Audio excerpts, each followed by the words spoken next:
मैं प्राण उप्पल आपको मैं पाकिस्तान से दिल्ली आने का जो मेरा सफ़र हमारा सफ़र हुआ उसके बारे में आपको बताना चाहता हूँ। ये बात है जुलाई 1947 की। हम लोग उस समय पाकिस्तान लाहौर में रहते थे और लाहौर जो था वो मतलब है कि उस समय डिक्लेयर हो चुका था कि पाकिस्तान में आ गया है। मेरे फादर जो थे वो रेलवे में काम करते थे और उन्होंने मेरे साथ में उस समय हमारे पास में मेरी कज़न सिस्टर रहती थी, मेरी विडो बुआ थी वो रहती थी हमारे साथ में, और मेरी मदर, मेरी बड़ी सिस्टर, मेरी छोटी सिस्टर, छोटा भाई, ये हम लोग वहाँ रहते थे। तो मेरे फादर को फिर उन्होंने रेलवे के टॉप अफसर ने यही बोला कि अब आप दिल्ली जाओ, दिल्ली जा कर के सारी चीज़ का पता करो कि अब कहाँ आपकी पोस्टिंग आपकी होनी है, क्या चीज़ आपने करनी है। तो मेरे फादर वहाँ दिल्ली में गए, वहाँ जा कर के सारी बात को पता किया।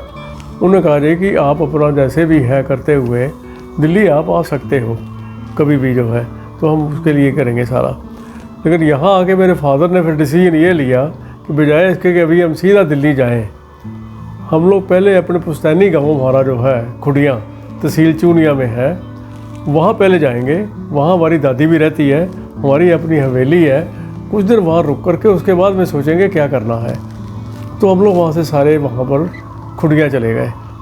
खुडिया क्योंकि हमारा पुश्तैनी गाँव था, उसमें हमारे पास में ज़मीन जायदाद बहुत कुछ था, जिसका काम करने वाले बहुत से ज़्यादातर कारीगर जो थे वो मोमनन थे वहाँ पे कारीगर काम करने वाले। 3-4 दिन रहने के बाद में वो डिक्लेयर हो गया कि वो भी पाकिस्तान में आ गया है।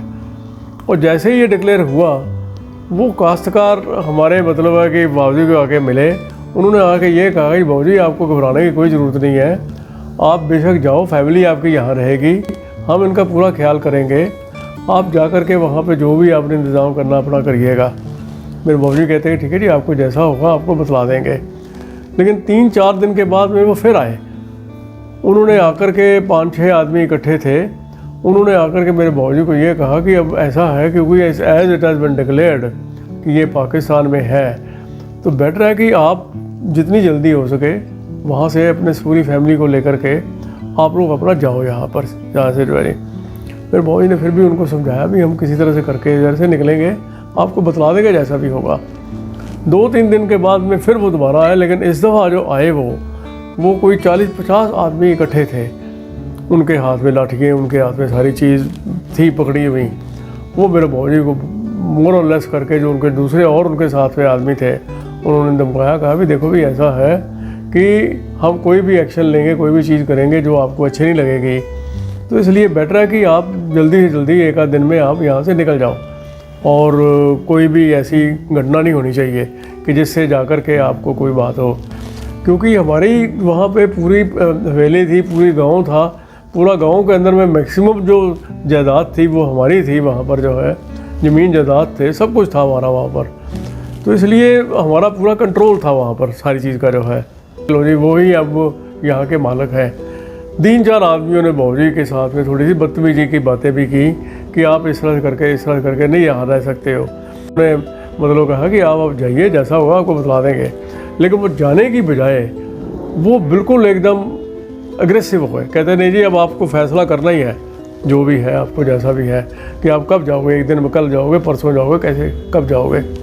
और जब वो ज़्यादा बढ़ने लगे, आगे बढ़ने लगे, सारी चीज़ करने लगे, तो उस समय मेरे बाबूजी ने फिर क्या किया कि अपनी वो जो उन्होंने एक बंदूक निकाली, बंदूक निकाल के उन्होंने कहा कि देखो भी ऐसा है, अब आप यहाँ से निकल जाओ, चले जाओ यहाँ से, हमारा जब मर्जी होगी हम जाएंगे क्योंकि ये जगह हमारी है, तो हम इस तरह करके इमीडिएटली करके नहीं जा सकते।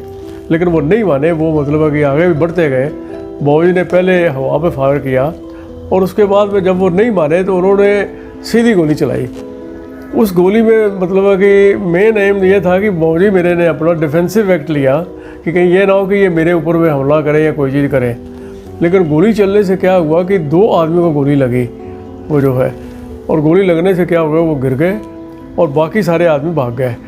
लेकिन उनके गिरने से क्या हुआ पता ये लगा कि वो आदमी मर गए थे। गोली के बाद चलने की जब सुनाई दी, पुलिस बाहर में थी, वो जो मेन बाउंड्री वॉल के बाल होती है वहाँ थी पुलिस, जो है मिलिट्री पुलिस भी थी वहाँ पर इंडिया की। उन्होंने जब देखा कि यहाँ पर इस तरह करके बात हो गई है तो वो एकदम आ गए हमारे फादर के पास में। उन्होंने कहा भी देखो भी अब ऐसा है क्योंकि जैसे कि ये जगह सारी अब डिक्लेयर हो चुका है, पाकिस्तान में आ गई है, इसलिए बेटर है कि अब आप यहाँ से निकलो। और अब आप फैमिली आपकी बाद में आती रहेगी, आपका यहाँ से आज रात तक निकलना ज़रूरी है, क्योंकि ये पूरे के पूरे अब ये एक गांव नहीं है, इनके और भी गांव से ये आदमी साथ में लेके आएंगे और आपको तंग करेंगे। उसमें हमारा कंट्रोल फिर नहीं होगा ज़्यादा जो है, इसलिए बेटर है कि आप यहाँ से निकल करके आप जाओ इधर से।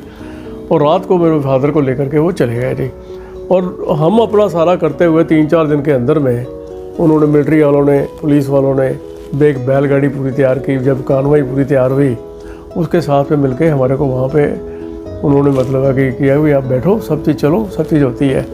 लेकिन वो जो मोहम्मदन लोग थे वो पीछे पीछे आते रहे हमारे वहाँ पर, कम से कम 10 मील तक आते रहे वो जो है, ये देखने के लिए कि मेरे फादर कहीं पर रास्ते में मिलते हैं तो हम उनको पकड़े या करें जो चीज़ भी जो है। लेकिन मेरे फादर को तो ऑलरेडी ले जा चुके थे वहाँ पे फिरोज़पुर में, उन्होंने पहुँचा दिया था वहाँ पर जो है।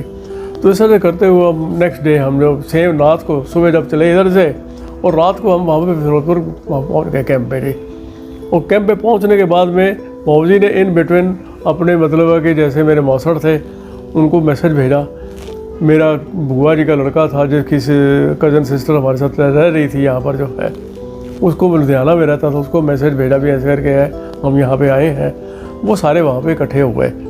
उनके आने के बाद में उन्होंने फिर ये सोचा कि करो भी ठीक है, भी ऐसे करो आप पहले लुधियाने आ जाओ हमारे पास में, वहाँ से अब अपना प्रोग्राम अपना आप बनाइएगा भी आपने कैसे आपने करना है, क्या चीज़ आपने नहीं करनी है। तो हम लोग सारे आदमी फिर वहाँ पर लुधियाने में चले गए जी। लुधियाने में जा कर के मतलब है कि फिर फादर ने ये सोचा भी कोई ना कोई चीज़ करके वो रेलवे स्टेशन में जाके स्टेशन मास्टर को मिले भी ऐसे करके है कि मेरे को पोस्टिंग लेनी है, आप देखो कैसे करोगे। वो कहते हैं बेटर है क्योंकि हेडक्वार्टर हम सब लोगों का दिल्ली है, आप दिल्ली जाओ, वहाँ जा कर के अपना पोस्टिंग के बारे में पता करो। मेरे बाबूजी फिर वहाँ पे दिल्ली में गए, वहाँ के स्टेशन मास्टर को मिले, सारी बातें हुई। उन्होंने कहा भी ऐसा है कि ये हमारा एक यहाँ पे गुड्स ऑफिस है कोड़िया पुल पे, उस गुड्स ऑफिस में मतलब है कि अभी इस समय कोई भी नहीं है, तो आप उसके चार्ज ले लो उस गुड्स ऑफिस का जो है। उस चार्ज लेने के बाद में आप जो है ना जी मतलब है कि क्योंकि 2 कमरों का पूरा सेट है जो ऑफिस है हमारा, उसी में अपना घर भी बना लो, फैमिली आपकी वहाँ रहेगी जब तक हम आपको पूरी जगह और को देते हैं, क्योंकि अभी हमारे पास में कोई भी और अवेलेबिलिटी नहीं है जगह की जो है जी। इसलिए बेटर जाओ और पूरी फैमिली को शिफ्ट करके यहाँ आप ले आओ। मेरे बाजी वहाँ गए, वहाँ पे स्टेशन मास्टर को मिले भी ऐसे करके है कैसे करें। स्टेशन मास्टर ने वहाँ को लुधियाने वाला ये बतला, देखो जी ऐसा है, हर दूसरे तीसरे दिन के बाद में वो जो मालगाड़ी होती हैं गुड्स वैगन वो जाती हैं, उसके अंदर ही आप अपनी फैमिली को ठहराओ, क्योंकि ये नहीं पता होता भाई कब चलना है उसने। बेटर है कि आप लुधियाना सिटी की बजाय आप पूरी फैमिली को यहाँ ले आओ और यहाँ उनको बिठा दो, जो भी उन्होंने करना कराना अपना कुकिंग वगैरह यहीं करेंगे और यहाँ रहेंगे। जैसे ही ट्रेन चलने के लिए उनके साथ में डब्बा अटैच कर देंगे। 2-3 दिन के बाद में मतलब है कि वो उनकी ट्रेन पूरी रेडी हुई, उसके साथ में हमारा डब्बा भी अटैच हो गया और हम लोग वहाँ से निकले लुधियाना से जी। ये रात के समय वहाँ पे जब अम्बाला पहुँचे, अम्बाला पहुँचने के बाद में मतलब है कि वहाँ पर क्या हुआ क्या नहीं हुआ हमको नहीं मालूम है, लेकिन कुछ मिसअंडरस्टैंडिंग के कारण 3-4 डब्बे डिटैच करके वहाँ से उन्होंने वो अटैच कर दिए कालका मेल की तरफ में। नेक्स्ट मॉर्निंग बजाय इसके कि हम दिल्ली पहुँचे, हम लोग कालका पहुँच गए जी। वहाँ जा कर के भी सारा फिर हमारे को कम से कम 10-15 दिन रहना पड़ा, वहाँ पे अटैच किया दिल्ली वाली ट्रेन के साथ में। और हम लोग फिर नेक्स्ट मॉर्निंग दिल्ली पहुँचे। वहाँ पर जो है हम लोग दिल्ली पहुँच गए सारे जो है, लेकिन हमारे मन में जो बातें आती थी वो ये आती थी कि जो आदमी जो हमारे कामकार का वहाँ पर थे, हमारी पहले इज्जत करते थे, सारी चीज़ करते थे वो जो है, और वो आखिर में आकर के ये कह के कि ये पाकिस्तान में आ गया है अब आप भागो और जाओ, डिफरेंट वर्ड्स बोलने लग गए। ये मन को बड़ा चुभने लग गई बातें जो है कि ये उन्होंने अच्छी नहीं कही बातें जो है। हमारा एक अच्छा वाला मकान सारी चीज़ थी, पूरी हवेली हमारी थी, वहाँ पर एग्रीकल्चर लैंड थी हमारी, सारी चीज़ें जो थी वो सारी हमको एक दफ़ा छोड़ कर के यहाँ पर आना पड़ा पूरा जो है जी। यहाँ आकर के फिर यहाँ पर क्या हो गया कि अगले साल मेरी जो दादी हमारे साथ आई थी उसकी डेथ हो गई जी। और वो डेथ तब हुई जब जाकर के 30 जनवरी को महात्मा गांधी की भी डेथ हुई। 1948 में। उसके एक दिन पहले मेरी दादी की डेथ हुई थी। उसकी जो रिश्तेदार आए, सारी चीज़ हुए, उसी दिन ही हमारे को बल्कि प्रॉब्लम हुई उसका क्रीमेशन करने के लिए, क्योंकि हर आदमी बिज़ी हो गया था महात्मा गांधी की मतलब है कि क्रीमेशन को लेकर के। लेकिन फिर भी किसी तरह से करके चीज़ हुआ, सारी चीज़ हुई, सारी चीज़ हमने 2 साल वहाँ पर जो बिताए वो हम जानते हैं भी कैसे एक जगह पर रेलवे में लोग आते हैं जाते हैं, सारी चीज़ एक प्राइवेसी आदमी की ख़त्म हो जाती है सारी जी। लेकिन फिर कस्टोडियन की तरफ से हमारे को रोशनवाला रोड के साथ में रोशनवाला बाग था जी, उस बाग के साथ में एक सड़क जाती थी पूरी रोड जी, और वहाँ पे उन्होंने हमारे को एक बहुत बड़ा हॉल ना अलॉटमेंट किया जी। उस हॉल में ना तो लेटरिन थी, ना ही मतलब है कि कोई किचन थी, ना कोई मतलब है कि नहाने की जगह थी, सिर्फ हाल ही हाल था पूरा लगता था कि वो कोई गोदाम टाइप का होगा। 2 बड़े बड़े उसके दरवाजे से बाहर निकले हुए, वो कहते जी वहाँ रहो। और जैसे ही ये बात उन्होंने सारी चीज़ हुई तो स्टेशन मास्टर भी कहने लगा कि अब आप वहाँ शिफ्ट कर जाओ मेरे, तो आप वहाँ चले गए रहने के लिए। उसके बाद में 1-2 साल तो वहाँ रहे, लेकिन मेरी मदर को बिल्कुल पसंद नहीं था वहाँ रहना। वो कहती थी कि मेरे बच्चे पूरे सड़क पर आकर के, मैंने अपने बच्चों को इस सड़क छाप नहीं कहलाना चाहती, किस तरह से करके कोई चीज़ हो तो हम अपना मकान अपनी जगह पे करके लें जैसे भी है।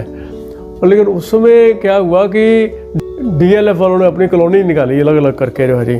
उन कॉलोनियों में एक रजौरी गार्डन भी थी वहाँ पर तो वहाँ आप गए, वहाँ जाके 150 गज के ऊपर में एक मकान बनाया मिलता था। उस समय की प्राइस के हिसाब से वो 5600 रुपये का 56,600 रुपये का था। और 5,600 का होने की वजह से प्राइस तो ठीक है उस समय बहुत ज़्यादा कहलाती है वो और उन्होंने लेकिन एक बात की कि 10 रुपये दे करके आप अपनी बुकिंग करो और हर महीने आप हमारे को किस्तों में पैसा दे सकते हो, 30 रुपये महीना करके हमको देते जाओ जब तक आपका पैसा आपका पूरा नहीं होता है, और तब तक आप वहाँ रहो, सारी चीज़ जो भी आपकी है। मेरी मदर को इमीडिएटली ये चीज़ पसंद आ गई। वो कहते हुए ठीक है जी मैं तो वहाँ जाना चाहती हूँ। तो विदिन 1 मंथ इटसेल्फ हम लोग वहाँ पर चले गए जी, ये छोड़ करके। और ये बजाय इसके कि जैसे लोगों ने किया कि अपने कब्जे में चीज़ रखी, सारी चीज़ हुई, मेरी मदर ने उसको कस्टोडियन वालों को वापस सरेंडर कर दिया जी। ये हम नहीं अपने पास रखना चाहते, कि आप वापस ले लो इस चीज़ को जी। तो लेकिन हम वहाँ पे पहुँच करके अपना फिर सारी चीज़ को करते हुए हमने देखा कि लेकिन अपना घर एक अपना घर ही होता है, चाहे छोटा हो बड़ा हो जो भी है। तो हमने वहाँ पे अपनी फिर ज़िंदगी शुरू की जी।